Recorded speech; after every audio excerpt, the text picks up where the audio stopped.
시청자 여러분 안녕하세요. 마켓 쇼쇼쇼 진행을 맡은 이지영입니다.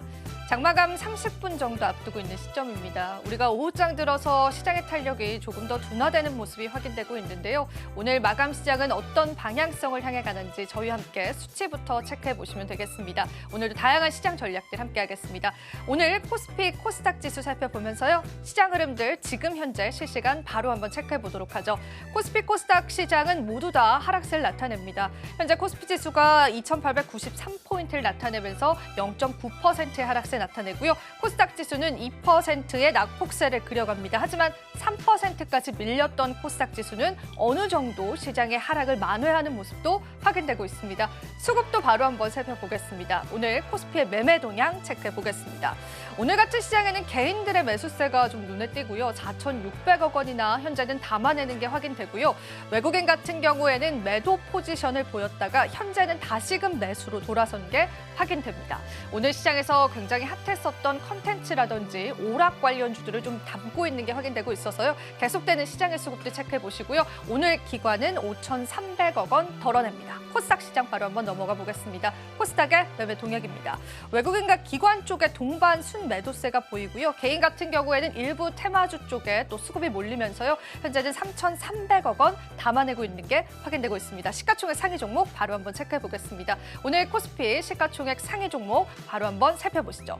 SK하이닉스만 그나마 시장에서 버텨주고 있는 모습들 확인이 되고 있고요. 삼성전자가 오늘 좋은 증권사 리포트에도 불구하고요. 2%의 낙폭세를 그려간 것이 확인되고 있습니다. 전반적으로 지정학적 리스크 때문에 투자 심리가 얼어붙었던 요인들이 있었고요. 또 코스피가 다시금 정상적인 밸류 구간에 들어오면서요. 시장에서 차익 실현 매물들도 나오고 있다고 해석해 보실 수 있겠습니다. 오늘 하나 에어로스페이스도 마이너스 0.3% 낙폭세 그려가고 있습니다. 현대차는 관세 리스크 또 한번 부각되면서요. 1% 넘는 낙폭 양상 시현하고 있습니다.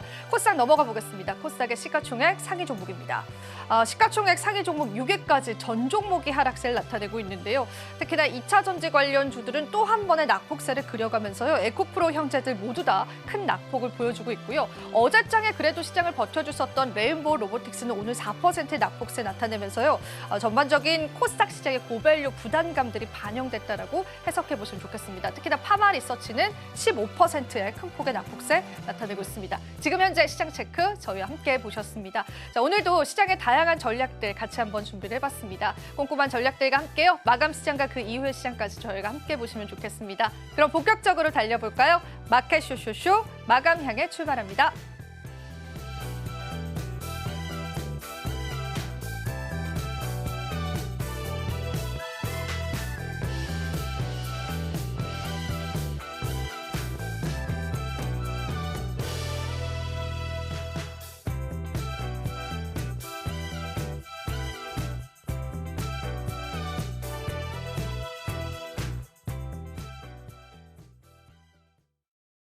오늘의 마켓 쇼쇼쇼 SCTV의 공대원 전문가님 모셨습니다. 어서 오십시오. 반갑습니다. 네, 저희 시장 오늘은 전반적으로 어떻게 보시는지 한번 진단 좀 부탁드리겠습니다. 네, 어제 간밤 뉴욕 증시가 3대 지수가 모두 상승 마감했음에도 불구하고 우리 증시는 약세를 지금 보이고 있는 그런 배경이죠.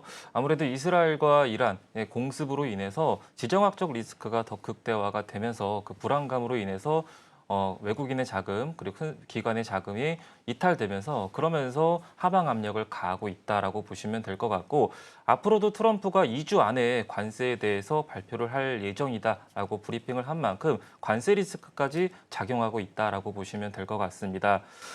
이스라엘과 이란의 공습으로 인해서 미 선물 역시 지금 마이너스 1.51% 정도 하락세를 보이고 있고요. 안전자산인 금값은 상승세를 반면에 보이고 있고 비트코인 역시 약세를 보이고 있는 그런 상황 속에서 우리 국내 증시가 하방 압력을 받아서 무려 2,000개가 넘는 종목들이 지금 하락세를 보이고 있는 그런 배경이다라고 보시면 될 것 같고요. 업종별로는 이 공습에 이어서 가장 수혜를 받을 수 있는 뭐 방산이라든지 해운이라든지 혹은 뭐 부품, 그에 따른 부품주들 위주로 오름세를 보이고 있고 특히 이제 정유주라든지 국제유가 급등으로 인해서 정유주가 시장을 주도하고 있는 그런 배경입니다. 예, 이렇게 해서 또 시장 분석들 함께 나눠봤는데요. 일단은 지금 시장이 낙폭을 하는 부분들에 관해서 이제 고밸류에 관한 부담감도 좀 나오는 것 같습니다, 전문가님. 일시적인 하락이다라고 보실까요? 아니면은 이제 당분간의 조정은 계속 이어질 것이다라고 보실까요?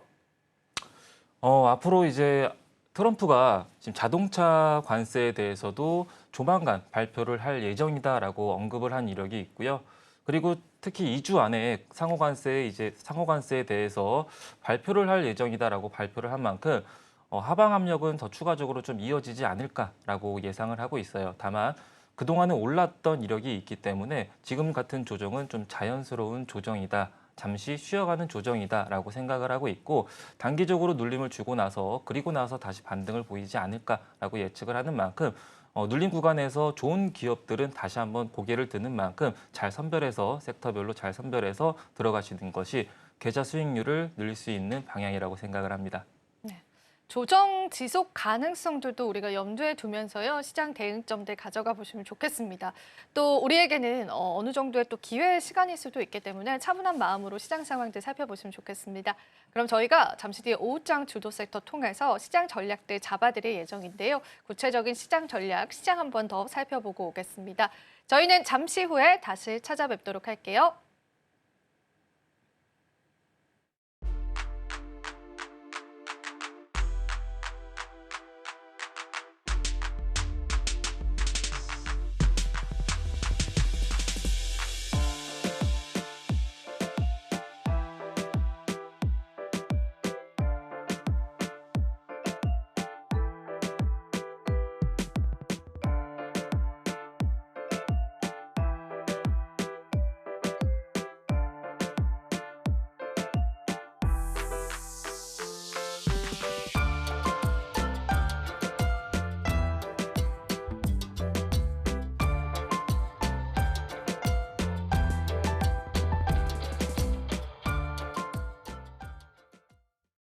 오후장 주도 섹터 바로 살펴보겠습니다. 오늘의 첫 번째 주도 섹터부터 열어볼게요. 첫 번째 주도 섹터 열어주시죠.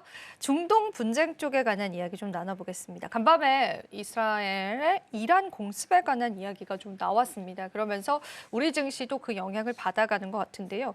우리가 이러한 공포의 수혜 섹터다라고 한다면 대표적으로 이제 유가 관련주, 어제도 저희가 이야기를 나눴었죠. 그런 또 섹터들이 오히려 부각을 받고 있는 상황입니다. 일단은 전문가님 생각하실 때는 수혜 섹터로 어떤 섹터들이 좀 있다라고 보실까요? 네, 이스라엘이 이란을 공습을 하면서 참모총장이라든지 사령관이 사망에 이르렀고 그러면서 이제 이란이 다시 보복하지 않을까라는 그런 우려감이 지금 야기되고 있습니다. 그래서 지금 이란이 과거에서도 호르무즈 해협을 과거에서도 지속적으로 봉쇄하겠다라고 발언을 한 적이 있어서 그에 따라서 국제유가가 배럴당 78달러까지 급등하면서 무려 최고가는 13%까지 오름세를 지금 보이고 있는 그런 배경이에요. 그러므로 이제 인해서 지금 정유주들이 움직임을 좀 보이고 있다라고 보시면 될 것 같고 호르무즈가 지금 하루 만에 거의 약 한 1,700만 달러가 하루에 왔다 갔다 수출이 이루어지고 있거든요. 근데 거기가 만약에 봉쇄가 된다면은 이제 원유 가격이 치솟을 수가 있기 때문에 국제 유가가 지금 움직임을 보이고 있다라고 보시면 될 것 같고 그런 우려감 때문에 오름세를 보이고 있고요. JP모건 역시 국제 유가가 만약에 봉쇄가 되면은 최고 이제 130만 달러까지 올라갈 수가 있다라고 발언을 한 만큼 그 불안감 때문에 주가가 움직임을 보이고 있습니다. 관련주로서는 지금 현재 중앙 에너비스가 상한가에 안착을 했고 극동유화도 급등세를 보였고 대한유팜이라든지 SH에너지화학 이런 쪽이 좀 강세를 지금 보이고 있는 배경인데 이런 우려감 때문에 오름세를 보였다라고 보시면 될 것 같고요. 어제도 좀 말씀을 드리기는 했었지만은 일단은 이란과 15일 날 원래 미국이 협상을 나눌 그런 예정이었는데 이 공습으로 인해서 협상이 지금 불발된 그런 상황이고 트럼프는 공습으로 인해서 미국은 개연치 않겠다라는 그런 발언을 했기 때문에 추가적으로 지정학적 리스크가 더 번지지는 않겠다라고 생각을 하고 있는 만큼 주말 동안의 움직임을 좀 국제유가의 움직임을 좀 면밀히 보시면서 대응해 나가시는 게 좋을 것 같습니다. 일단 유가 관련주들 시장에서 상승이 나와주고 있고요. 실제로도 선물 시장에서도 반응이 바로 일어났습니다. 어제와 또 비슷한 기조로 시장 흘러가고 있는 게 확인이 되고요. 오늘은 특히나 특징주로서 풍산이라는 기업도 이제 상당히 상승을 하면서 방산주들도 좀 부각을 받는 모습입니다. 이쪽도 좀 짚어볼 수 있을까요? 네, 풍산은 이제 탄약을 개발하고 판매하는 그런 업체도 되고, 그리고 구리 관련주도 되는 업체죠. 일단은 이 공습을 단행을 하면서 탄약의 수요가 증가될 것 같은 그런 기대감 때문에 풍산이 지금 20% 이상의 시세가 나오고 있는 그런 모습이고요. 그리고 추가적으로 이렇게 공습을 단행하면은 전반적으로 원자재 가격도 급등세를 보일 수가 있어요. 왜냐하면은 인플레이션이 좀 가속화될 수 있다는 그런 우려감이 작용이 돼서 원자재 관련주들도 오름세를 보이고 있는 그런 배경이고요. 추가적으로 정유주라든지 방산 그리고 해운 쪽도 부각받을 수가 있는데 아까 호르무즈를 좀 얘기를 했었는데 상하이 운임지수가 지금 오름세를 반등세를 보이고 있어서 해운 쪽들도 강세를 지금 수급이 유입되고 있는 그런 배경이다라고 보시면 될 것 같습니다. 전반적으로 매매 포지션이 단기 포지션이라면은 단기적으로 치고 빠지는 전략을 가하시면 될 것 같고요. 장기적으로 대응하실 거면은 성장세가 이어지는 그런 기업이 눌림 구간에서 기회를 줬을 때 그런 분야를 담아서 대응해 나가시면 좋을 것 같습니다. 일단 지금 해운 운임도 상승을 하면서 해운주들도 이러한 지정학적 리스크에 영향을 받아가는 게 확인이 됩니다. 사실 이게 저희가 이제 중동 분쟁을 이야기하면서 또 이제 주가적인 측면에서 수혜주를 본다라는 게 좀 마음이 아픈 부분도 있긴 하지만 일단 지금 시장의 반응을 보자면 이제 유가라든지 해운, 방산주 쪽 좋은 모습들이 보여주는데 혹시 추가적인 또 섹터도 있을까요, 전문가님? 이 정도 선에서 좀 정리를 해보면 될까요? 아무래도 가장 강하게 움직이는 거는 국제 유가가 급등하는 만큼 정유주 쪽이 가장 강세를 보이고 있고요. 그리고 나서 해운이라든지 말씀드린 그 분야가 단기적으로 접근이 가능한 분야다라고 보시면 좋을 것 같고 장기적으로 접근한다면은 이제 반도체라든지 기술주 중심으로 눌림 구간에서 기회가 왔을 때 타점 잡고 대응해 나가시면 좋을 것 같습니다. 네. 사실은 이제 우리가 국제 유가가 급등을 하면서 가스 등에 관한 에너지도 지금 부각을 받고 있는 상황입니다. 그래서 유가도 유가지만 전반적인 에너지 관련주들도 어떻게 대응을 해봐야 될지 좀 살펴보면 좋겠습니다. 일부 에너지 관련주들은 뭐 대선 이슈로도 많은 상승이 나왔던 그런 기업들도 있기도 하고요. 유가 관련주들은 오늘 그리고 어제 지정학적 리스크 부각이 되면서 또 급격하게 테마주격으로 상승을 하는데 전반적인 에너지 섹터를 볼 때는 지금 현재는 어떤 전략을 가져가면 좋을까요? 네, 가스라든지 에너지라든지 같이 동반 오늘 시세가 나오면서 뭐 GS라든지 SH 에너지화학이라든지 뭐 대성에너지라든지 그런 쪽이 좀 급등세를 보이면서 오늘도 무려 20% 이상의 시세가 나오고 있는 그런 모습인데요. 다만 추세적으로 본다면은 이 기업 같은 경우는 지속적으로 하방 압력을 받은 그런 상황에서 기술적으로 반등이 테마성으로 반등이 나온 그런 배경입니다. 그렇기 때문에 이 종목 같은 이런 가스라든지 앞서 설명드린 정유주라든지 실적은 상당히 굉장히 안 좋은 그런 상황이거든요. 근데 다만 이제 앞으로 수요가 증가될 것 같고 분쟁이 커질 것 같은 그런 기대감 때문에 오름세를 보이고 있는 만큼 단기적으로 접근하시는 게 좋을 것 같고 장기적으로 접근하시는 분들은 그래도 성장세가 있거나 기업이 탄탄하거나 재무가 좀 받쳐주거나 그런 종목들을 선별해서 보시는 게 좋을 것 같고요. 만약에 가스 관련주들을 들고 계신다면은 대장주를 선별을 해서 대장주가 뭐 GSE가 지금 21% 정도 상승세를 보이고 있는데요. 다만 과거에 윗꼬리가 빈번하게 좀 출현한 이력이 있어요. 그리고 단기 고점 라인에서 지금 돌파를 못하고 있는 그런 상황이기 때문에 추세를 잘 보면서 대응해 나가시면 좋을 것 같습니다. 예, 전반적인 섹터의 진단들과 흐름들, 투자 포인트를 잡아봤다면 전문가님의 최선호 기업도 한번 들어보도록 하겠습니다. 이 지정학적 리스크 속에서 어떤 기업을 우리가 지금 마감 이전에 공략하면 좋을지 최선호 기업 이야기 들어보겠습니다. 네, 제가 오늘 들고 온 종목은 아무래도 시장이 좋든 시장이 안 좋든 항상 올라가는 섹터가 바로 방산이죠. 네, 방산 같은 경우는 중동 문제도 지금 불쾌해졌지만은 뭐 러시아나 우크라이나 전쟁도 아직도 이어지고 있고요. 또는 북한의 도발 가능성, 이 여러 가지 복합적으로 각 국마다 이 긴장감이 고조되면서 방산 같은 경우는 지속적으로 수요가 늘어나고 있는 그런 상황이란 말입니다. 그런 상황 속에서 지속적으로 오름세를 보이고 있는 게 바로 MNC 솔루션이다라고 보시면 될 것 같고, MNC 솔루션 같은 경우는 방산 부품주로서 하나 에어로스페이스라든지 부품을 공급하면서 수익을 얻어들이는 그런 기업이다라고 보시면 될 것 같고요. 이 종목 같은 경우는 최근에 트럼프가 방위비를 좀 증액한다고 발언을 한 만큼 발언을 하면서 수혜를 받은 그런 종목군 중에 하나다라고 보시면 될 것 같아요. 재무적으로 먼저 말씀을 드리자면은 작년에 2024년도에 매출액이 2,800억 정도를 기록했던 회사가 올해는 4천억 정도가 점쳐지고 있고요. 내년에는 5,300억, 그리고 내후년에는 6,700억까지 매출액이 계단식으로 상승을 지금 점쳐지고 있습니다. 영업이익 같은 경우는 300억대에서 올해는 500억대가 예상이 되고, 내년에는 800억대, 내후년에는 1,100억대까지가 예상이 되고 있고요. 단기순이익 같은 경우도 200억대에서 올해는 400억대, 그리고 내년에는 600억대, 그리고 내후년에는 900억대까지 차후에 점진적으로 성장세가 이어질 것이다라고 점쳐지고 있고요. 그만큼 수주를 딴 만큼 이렇게 매출액이라든지 영업이익이라든지 반영이 되고 있는 그런 모습이다라고 보시면 될 것 같고요. 그리고 이 종목 같은 경우는 기술적으로 오늘도 플러스 7.59% 정도 상승세를 나타내고 있는 그런 배경인데요. 추세적으로 본다면 저점과 고점이 지속적으로 높아지고 있는 그런 추세입니다. 최근에 좀 눌림을 받으면 다시 한번 반등을 보이고, 눌림을 받으면 다시 한번 반등을 보이는 게 벌써 지금 6개월까지 이어지고 있는 그런 상황이기 때문에 이 종목 같은 경우는 기회가 온다면 여러분 눌림 구간에서 공략해 보시는 거를 권장드리겠습니다. 네, MNC 솔루션 최선호 기업으로 가지고 오셨습니다.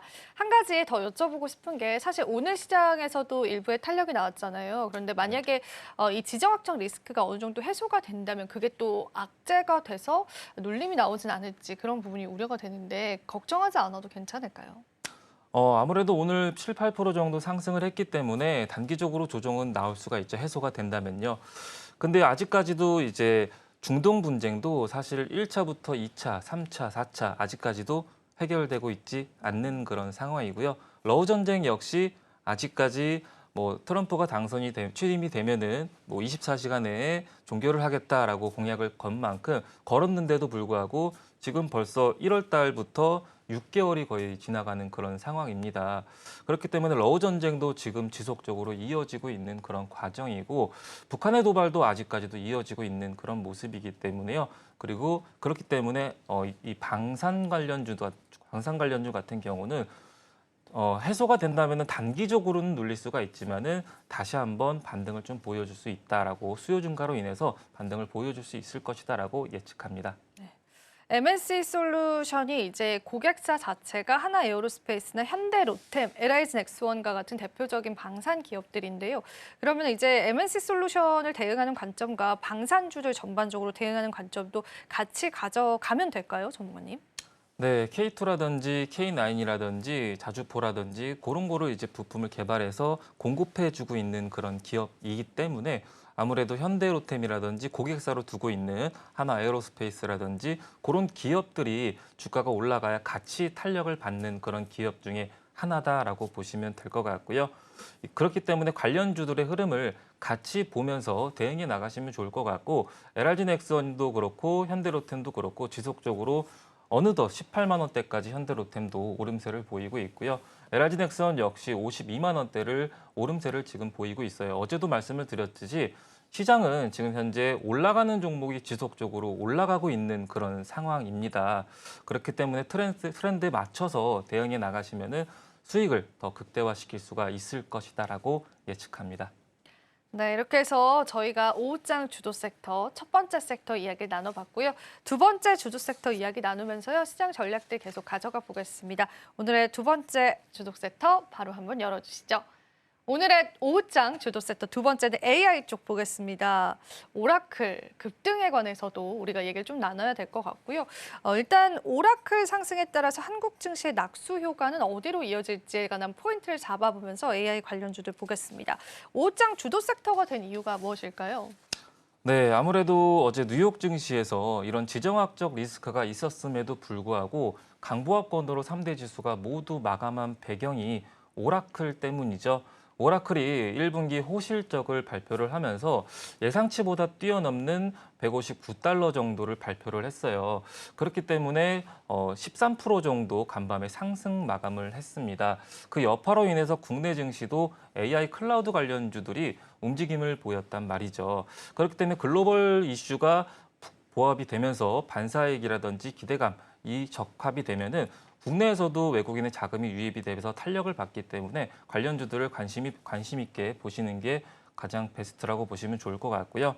어제 오라클 같은 경우는 오라클이 올라가면서 나머지 전반적으로 목표 주가를 좀 상향 조정을 했죠. 오라클에 한 200달러 이상, 240달러 이상 목표 주가를 상향 조정을 했고 그 여파 때문에 AI 관련주들이 클라우드 관련주들이 오름세를 보였다라고 보시면 되겠습니다. 네.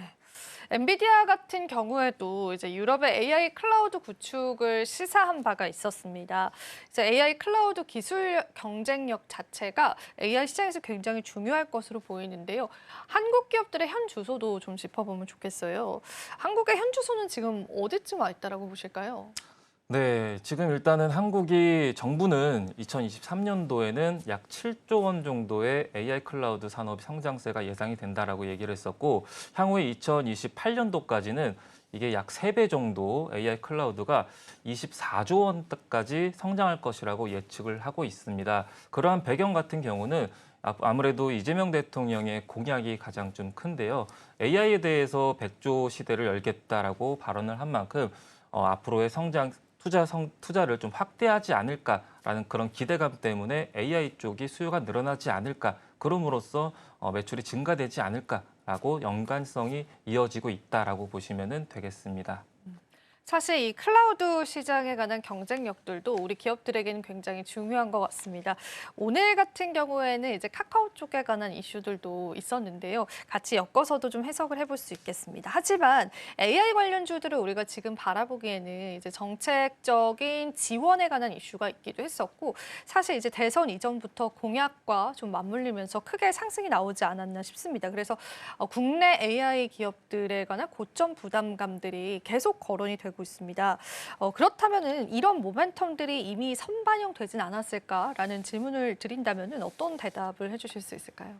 네, AI 테마도 부분적으로 좀 다르죠. 수요가 증가돼서 매출이 증가되고 있는 기업이 있는 반면에 기대감으로 인해서 적자 기업인데도 불구하고 올라간 기업이 있어요. 그렇기 때문에 버블로 인해서 다시 하락할 영향이 있기 때문에 매출이 좀 증가되고 있는 기업인지를 분별하면서 들어가시는 게 가장 베스트다라고 보시면 될 것 같고 AI는 전반적으로 수요가 글로벌적으로도 증가가 되고 있기 때문에 오라클 실적이 호실적을 발표를 했듯이 하반기에 AI 클라우드라든지 그에 따른 수혜주, 전력이라든지 혹은 반도체라든지 이런 쪽에 좀 선별해서 보시는 게 좋을 것 같고요.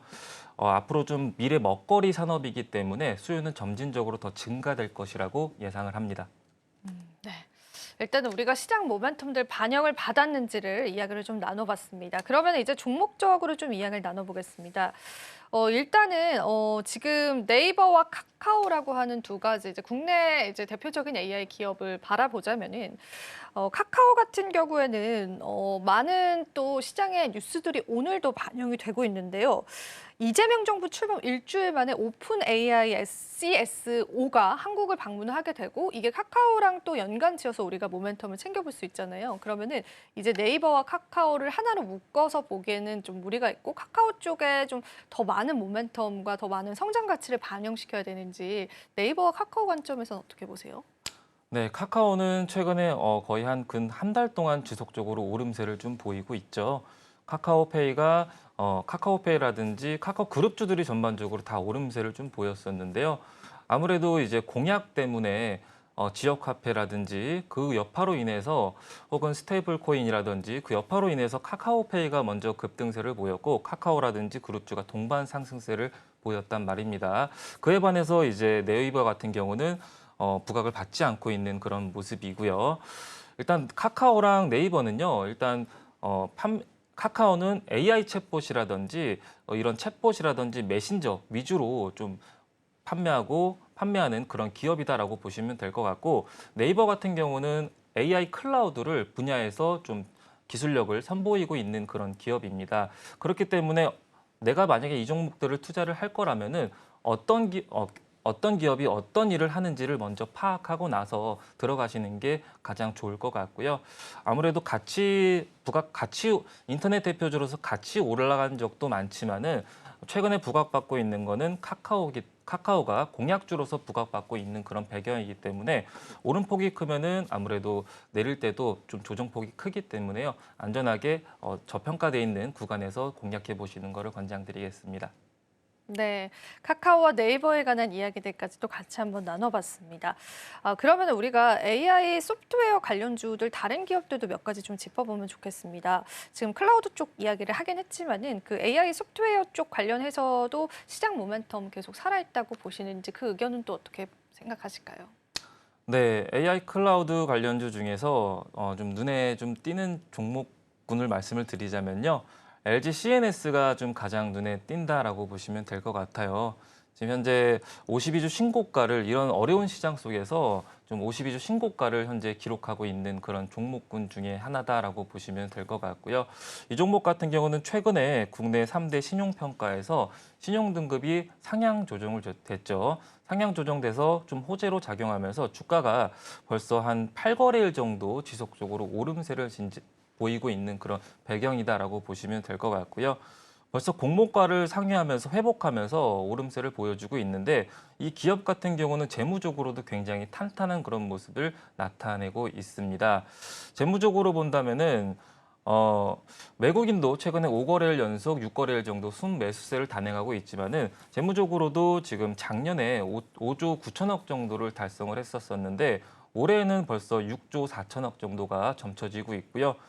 내년에도 7조 1천억까지 올라갈 그런 전망이고 내후년에도 7조 8천억까지 매출액이 올라갈 전망입니다. 영업이익 같은 경우도 5천억대에서 무려 7천억대까지 차후에 올라갈 전망이고 단기순이익도 3천억대에서 5천억대까지 올라갈 전망입니다. 그렇기 때문에 시장이 어려울 때는 좋은 종목이 싸게 내려왔을 때 공략해야 수익률을 더 극대화시킬 수가 있을 것이다라고 예상을 하고 있고요. 그리고 추가적으로 본다면 부채 비율 역시 112%에서 94% 그리고 차후에는 80%까지 더 부채가 감소될 그런 전망입니다. 그리고 더 눈에 띄는 거는 PER과 PBR인데요. 지금 PER과 PBR이 13배에서 2배 정도밖에 안 되는 그런 수치를 기록하고 있어요. 그렇기 때문에 아직까지도 더 크게 더 올라갈 수가 있을 것이다라고 예상을 하고 있기 때문에 AI 클라우드 관련주를 볼 거면은 이 종목을 유심히 보시면 좋을 것 같고 글로벌 관련주들도 글로벌 빅테크 기업들 뭐 마이크로소프트라든지 뭐 오라클이라든지 혹은 구글이라든지 AI 클라우드 관련해서 투자를 단행하고 있고 그럼으로써 이제 우리 국내 기업 역시 수급이 유입될 수가 있기 때문에 이 종목도 주목해 보시면 좋을 것 같습니다. LG CNS 최선호 기업으로 선정을 해주셨는데 사실 이제 최근 주가 흐름을 보면은 많이 올라간 부분들이 좀 확인이 돼서 지금의 주가가 좀 부담스럽지는 않을까라는 의견이 좀 생기기도 합니다. 그 부분에 관해서는 어떻게 보실까요? 네, 아무래도 그렇기 때문에 분할 매수가 필수이죠. 네, 좋은 종목을 싸게 사는 게 수익률을 높일 수 있는 방법인데 지금 현재 시점이 좀 진입하기에는 부담스러우신 분들은요. 분할 매수로 대응해 나가시면 좋을 것 같아요. 이 종목 같은 경우도 과거에 장대 양봉이 나오고 나서 그리고 나서 눌림 구간을 항상 주고 나서 기회를 주고 나서 다시 한번 시세가 나오는 게 반복적으로 포착이 되고 있는 그런 부분이기 때문에요. 그렇기 때문에 눌린 구간을 이번에도 주지 않을까라고 예상이 되는 만큼 눌린 구간에서 신규 진입하실 분들은요. 분할 매수로 대응해 나가시면 될 것 같습니다. 네, 이렇게 해서 구체적인 전략까지도 나눠봤습니다. 전문가님 오늘도 도움 말씀 감사합니다. 수고하셨습니다.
오늘도 국내 증시 마감됐습니다. 6월 13일 금요일 시장의 낙폭이 좀 두드러졌습니다. 코스피는 2,894포인트, 코스닥은 769포인트로 마감이 됐고요.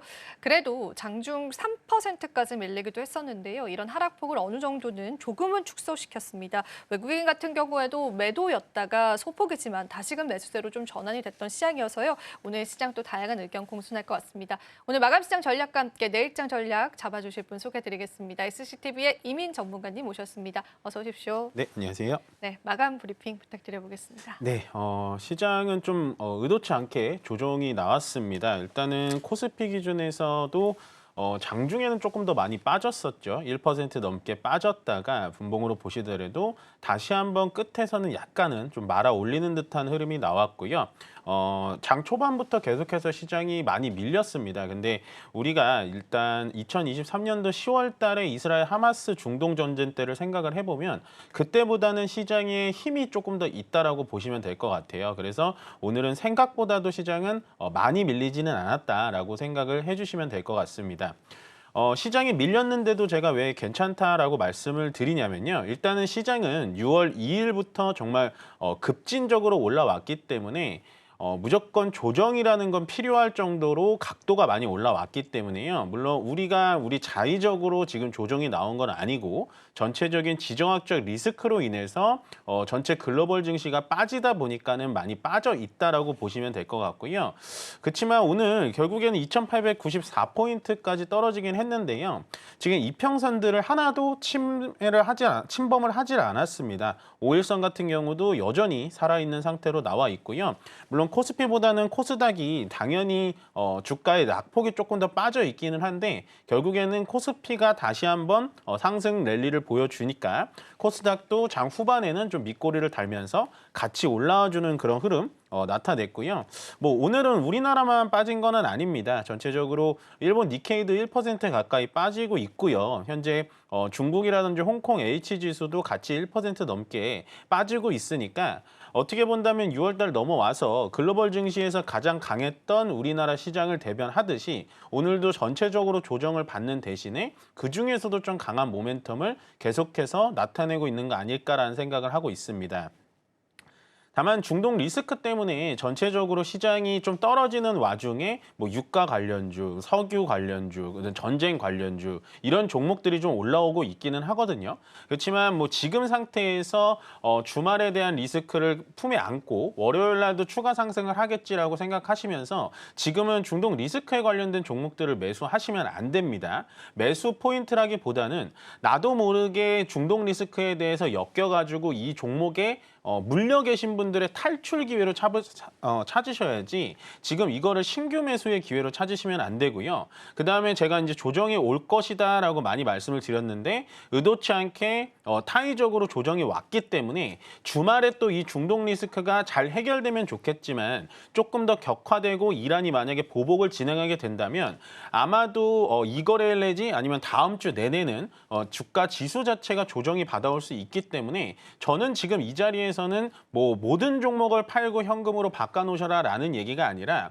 어느 정도의 한 30% 정도의 현금 비중은 충분히 마련해 놓으시고 만약에 예상 외로 주말에 극적 타결이 나고 월요일 날부터 다시 상승 랠리가 이어가면 그 현금으로 다시 들어오는 게 맞다라고 봅니다. 그만큼 시장 자체는 조금 보수적이고 그다음에 좀 조심스럽게 운영을 해야 되는 자리까지 올라왔기 때문에 어느 정도는 저는 현금 보유를 하시는 게 맞고요. 시장은 하지만 떨어졌다고 해서 지금 이제 또다시 원자리였던 2,600자리로 내려오는 거 아닌가라는 생각은 안 하시는 게 좋습니다. 상승 추세는 살아있기 때문에요. 단기간에 리스크에 대해서 대비를 하자라고 정리를 해드리겠습니다. 네. 이런 지정학적 리스크가 불거지면서 특정 테마들이 오늘 상승을 했는데요. 그쪽에 관해서 우리가 매수 포지션을 잡기에는요. 더 큰 위험이 또 올 수 있기 때문에요. 참고해 보시면서 시장 상황들 살펴보셔야 될 것 같습니다.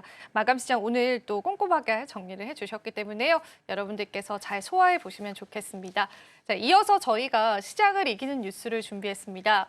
앞으로의 시장 전략들 세워보시는 게 좋을 텐데 어떤 뉴스에 포커스를 맞춰서 전략들을 짜보면 좋을지 오늘도 뉴스 미리 보기 준비되어 있습니다. 바로 한번 뉴스 미리 보기 살펴보실 텐데요. 오늘의 시장을 이기는 뉴스 미리 보기 살펴보시죠. 5년간 안 하던 자사주 소각을 드디어 주주 환원에 시동 거는 기업들이 생겨나고 있습니다. 자본시장 개선 속에서 자사주 소각을 5년간 하지 않았던 저평가 기업들까지 밸류업 흐름에 맞춰서 계속되는 자사주 소각 시그널이 나오고 있는데요. 이론적으로 PBR 1배 미만인 저평가 기업은 자기 자본 수익률이 자기 자본 기대 수익률을 하게 하기에 재투자보다는 주주 환원을 통한 밸류업을 꾀해야 합니다. 우리 국내 증시에 정치적인 바람이 들어오면서 관련한 주들의 상승세도 좀 눈에 띄는 시점입니다. 과연 어떤 투자 전략을 세워봐야 할지 우리가 이 시간에서 체크해보면 좋겠습니다.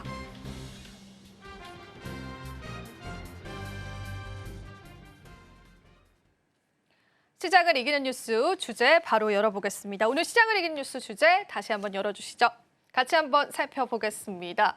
주주 환원의 시동이 자의일까 타의일까에 관해서 이야기를 짚어볼 텐데요. 새 정부 들어서 자본시장에 관한 개선 구조가 계속 나오고 있습니다. 일단 자사주 소각하는 이제 기업들의 비율이 늘어가고 있는데요. 어떻게 보실까요? 뭐 일단은 현재 신정부가 나온 지 이제 한 12일 정도 된 것 네. 같은데 분위기는 상당히 좀 좋죠. 전체적으로 자사주 강제 소각이라든지 상법 개정안이라든지 이런 거를 후보 시절 때부터 이재명 대통령이 나오면서 얘기를 했기 때문에요. 아마도 현재 정부 여당 자체도 또 다수당이기 때문에 이번에는 상법 개정안에 대해서도 추진 속도가 붙을 것이고 그런 상법 개정안에 추진 속도가 붙으면 결국에는 자사주 강제 소각 같은 그런 약간 주주 친화적인 주주랑 같이 돈을 벌 수 있는 구조로 좀 이어질 수 있다라고 보여집니다.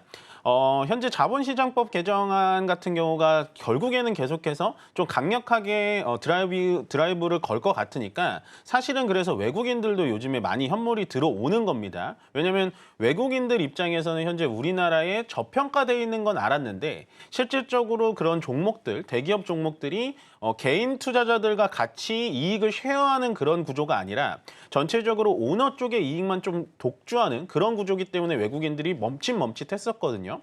그러다가 작년에 공매도까지 재개를 하고 이번에는 자본시장법 개정도 무조건 하겠다라고 강하게 밀어붙이니까 거기에 이제 플러스 알파적으로 외국인들이 채권 플러스 현물을 같이 매수를 해주는 게 아마도 요즘에 오늘은 조금 빠졌지만 2,900포인트를 넘어가는 모멘텀이 되지 않았을까라는 생각이 하고요. 일단 자사주 매입이라는 거는 여러분들 잘 모르실 수는 있는데 쉽게 말씀드리면은 주주가 그러니까 회사의 주인이 유통되는 주식을 본인의 돈으로 사가지고 유통되는 주식을 자기 주머니에 넣는 겁니다.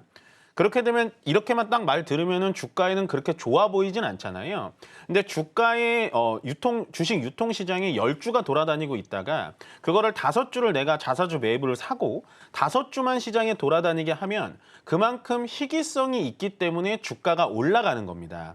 쉽게 말씀드리면 다이아몬드라든지 금 아니면 명품 소비 같은 경우가 희귀하고 몇 개 없기 때문에 비싸다시피 결국에는 유통되는 주식 수를 강제적으로 줄여주면서 자사주 매입을 한다라는 건 주주한테 친화적으로 보일 수 있고 주주와 같이 갈 수 있다는 모멘텀을 보여주는 거고요. 자사주 매입에서 끝날 것이 아니라 매입을 한 다음에 내 주머니에 있는 이 자사주를 강제적으로 소각까지 하면 이 매입된 자사주를 다시 시장에 내놓을 만한 확률이 0%로 줄기 때문에 주가가 또 상승을 하는 거거든요. 그만큼 자사주 매입만 해서는 주가가 어느 정도 올라갈 수는 있겠지만 가장 마침표를 찍고 빛을 낼 수 있는 건 역시나 자사주 소각까지 이어져야 이 자사주 매입 소각 효과가 정확하게 100% 일어나는 것이다라고 생각을 해주시면 좋을 것 같습니다. 하지만 반대로 현재 일부 기업들은 이 자사주 강제 소각이라는 법안이 아직 나오진 않았지만 이거에 대해서 굉장히 좀 반기를 들고 있는 이유가 뭐냐면 자사주 매입을 많이 갖고 있는 종목들이 되게 많아요. 그런 종목들을 대충 살펴보면 어느 정도 자기의 지분 구조를 벽을 쌓아가면서 경영권 방어 형태의 수단으로 좀 사용을 하고 있었기 때문에 만약에 이 자사주를 강제적으로 소각하게 된다면 본인의 경영권을 잃어가지고 상당히 반대하는 그런 기업들도 많이 생겨나가고 있다라고 보시면 되는데요. 결과론적으로 이런 자사주 매입 소각 의무 효과는 어쨌든 우리 증시 자체가 3천, 4천 가는 충분한 모멘텀이 될 수 있는 우리 개인 주주들에게는 좋은 뉴스니까요. 지금부터 좀 잘 공부해 보시는 게 좋을 것 같다라는 의견 전달하겠습니다. 네.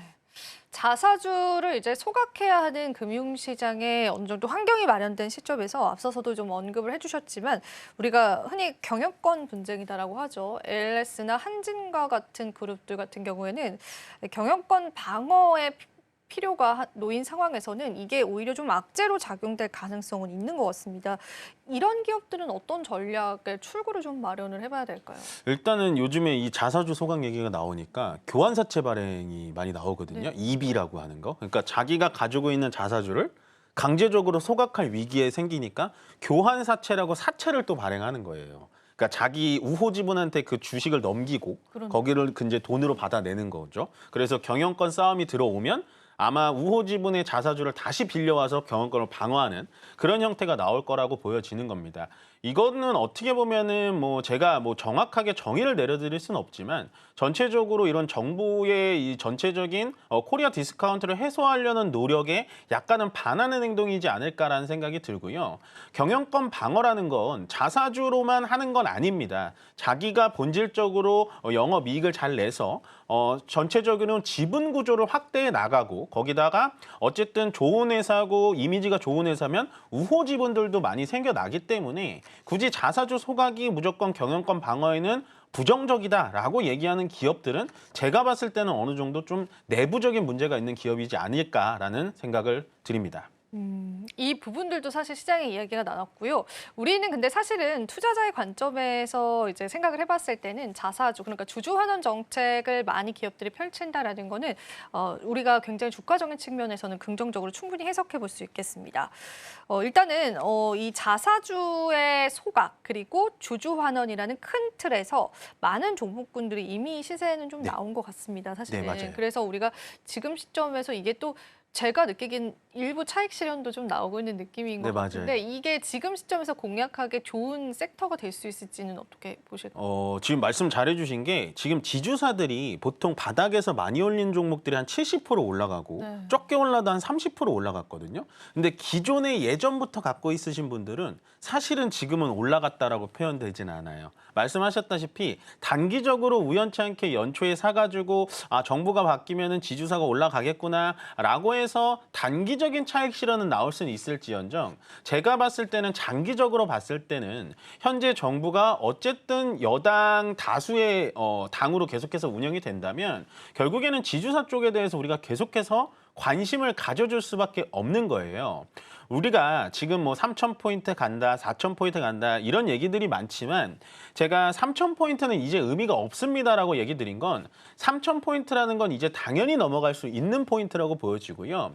이 3,000포인트를 넘어서 3,500포인트, 4,000포인트를 넘어가려면 삼성전자와 하이닉스만으로는 끌어갈 수가 없습니다. 우리의 기본적인 기초 체력인 이런 지주사들의 만연한 자사주 부분과 그다음에 주주 친화적이지 않은 부분까지 해결이 된다면 자연스럽게 외국인 대형 자본들이 또 국내에 들어오기 때문에 전체적으로 저는 지주사는 앞으로 길게 보더라도 충분히 추가 상승 모멘텀은 아직도 남아있다라고 생각합니다.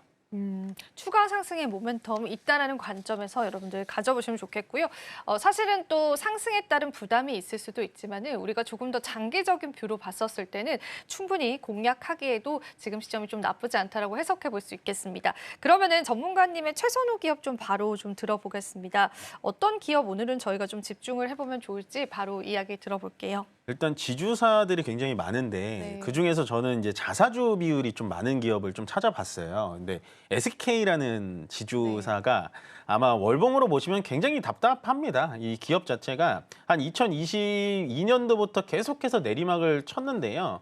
원래는 뭐 30만 원을 넘어갔던 기업이 요새 조금 올라가지고 19만 원 정도 올라왔습니다. 그러니까 아마도 이 기업 같은 경우는 여러분들이 25만 원, 22만 원, 25만 원대에 많은 분들이 갖고 계실 거예요. 그래서 요즘에 솔직히 바닥에서 한 50% 정도 올라왔는데 그거 가지고는 지금 아마 수익을 보신 분들이 거의 없을 것 같다라는 생각이 들고요. 일단은 SK라는 기업 자체는요, 자사주 비중이 굉장히 많습니다. 이렇게 생각하실 수 있어요. SK를 가지신 분들은 중간 배당이라는 것도 받고 그다음에 연말 배당이라는 것도 받고 솔직히 말씀드리면 주주에 대해서 배당은 굉장히 잘하는 기업은 맞아요. 근데 배당을 잘해도요. 어쨌든 주가가 고점에서부터 이런 식으로 100% 아니 80% 넘게 빠져 있다라는 거는 주주들한테는 솔직히 환영받지 못할 일이고 거기다가 자사주 비중이 24.8%입니다. 본인이 가지고 있는 자사주의 뭐 절반 내지 3분의 1만 소각을 하더라도요. 이 종목은 위쪽으로 더 올라갈 수 있을 거라고 보여집니다. 그렇기 때문에 신정부가 들어오기 전부터 주가가 꿈틀꿈틀 움직이기 시작했고 그다음에 신정부가 들어오고 나서부터도 16만 원에서부터 19만 원까지 단숨에 3만 원까지 올라가는 기염을 토했고요. 지금 SK를 조금 더 상세히 보여드리면 시가총액이 13조 8천억이에요. 그러면 13조 8천억이라고 하면은 높은 건가 낮은 건가 참 애매하게 들릴 수 있잖아요. 근데 SK가 최대 주주로 있는 SK 스퀘어라는 회사가 있습니다. 그 SK 스퀘어에 32%의 지분을 가지고 있어요. 근데 그 SK 스퀘어는 현재 이 SK보다도 시가총액이 18조로 높습니다. 그러면 SK 스퀘어는 왜 18조로 높으냐? SK 스퀘어가 또 자회사로 데리고 있는 건 그 유명한 SK 하이닉스입니다. SK 하이닉스가 현재 170조 정도 시가총액을 가져가고 있다면 솔직히 지주사인 SK가 지금 13조? 이거는 너무나 지금 할인된 상황이라고 보여지고요. 거기에 따라서 PBR 같은 경우도 1배가 안 됩니다. 현재 0.52배 정도 수준으로 나와 있기 때문에 코스피 지수가 3,000 가면은 코스피 PBR이 1.0배가 되잖아요. 그러니까 현재 코스피보다도 거의 절반보다는 조금 더 이상하는 그러니까 약간은 지금 주가가 많이 올라갔지만 아직도 저평가가 돼 있는 종목이다라는 점을 꼭 강조드리고 싶습니다. 전반적인 가격적인 흐름들 체크를 해봤을 때 아직까지도 저평가 구간에 있다라고 말씀해 주셨는데 그럼 마지막으로 우리 투자자분들께서 지금 공략을 하시기에도 부담이 좀 없는 자리시겠네요. 네, 이거는 조금 길게 가져간다면 저는 계속해서 현 정부가 이런 식에 대해서 코멘트를 많이 하고 정책을 많이 밀어붙이면 이렇게 자사주가 많은 기업들은 전체적인 분위기상 우리도 소각을 해야겠네 라고 하면서 교환사채 발행이나 이런 큰 기업은 안 할 거예요. 그래서 저는 오히려 가장 안전하게 선택을 하시려면 우리가 좀 들어본 이런 지주사들에 들어가 보시는 게 훨씬 더 좋다라고 하시면 돼요. 약간 장기적인 뷰로 그럼 좀 볼까요? 그렇죠. 이런 거는 장기적으로 보시는 게 편안하게 보시는 게 좋을 것 같아요. 네, 알겠습니다. 저희가 구체적인 또 시장 전략까지도 같이 한번 나눠봤습니다. 시장을 이기는 뉴스였습니다. 전문가님 오늘도 도움 말씀 감사합니다. 네, 고맙습니다.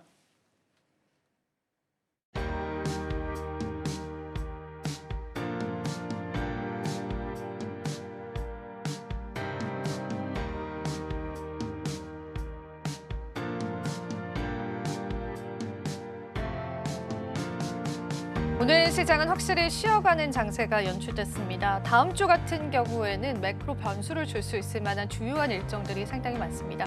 다음 주 시장의 변동에 따라서요, 저희도 그에 맞는 전략들 계속 함께하겠습니다. 또 저희 방송 제공해드리는 정보는 투자 판단에 대한 조언일 뿐입니다. 가치 판단과 상승 하락을 보장하고 있진 않다라는 점 다시 한번 유의 부탁드리겠습니다. 저희는 다음 주 시장의 새로운 모습으로 다시 찾아뵙도록 할게요. 시청해주신 여러분 고맙습니다.